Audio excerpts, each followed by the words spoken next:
द्विघात समीकरण √3 x² minus 11x plus 8 √3 बराबर 0 के मूल ज्ञात कीजिए।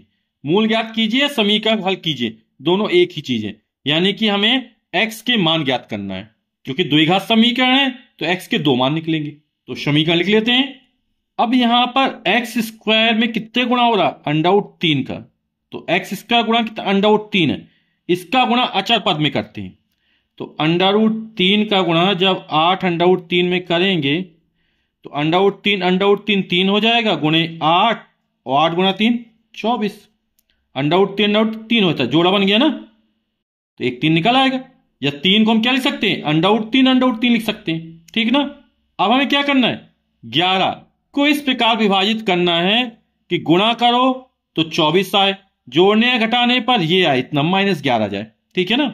तो कितना हो जाएगा?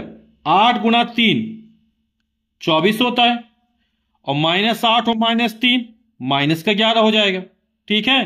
तो -11x की क्या लिख देंगे? -8x -3x लिख देंगे। तो -11x क्या लिख दिया? -8x -3x। बाकी पूरा समीकरण इसी तरह है। इस समीकरण के मान में कोई फर्क नहीं पड़ना चाहिए। अब क्या करते हैं, इन दोनों में क्या कॉमन है? x निकला है कॉमन, है ना। तो x कॉमन निकाल लिया, तो यहां से बचेगा √3 और एक x बचा रहेगा, माइनस का माइनस 8 बचा रहेगा, है ना।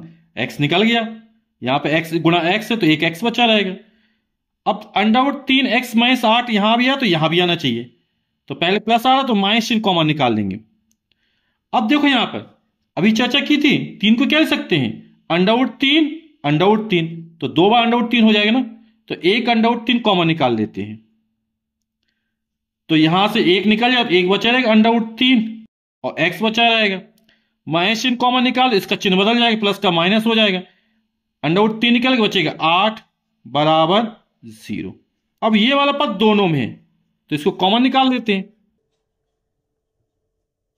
जब ये निकल जाएगा तो यहां से बचेगा x माइनस का √3 बराबर 0। इन दोनों गुणनफल 0 हो रहा, या तो ये शून्य होगा या ये पद शून्य होगा।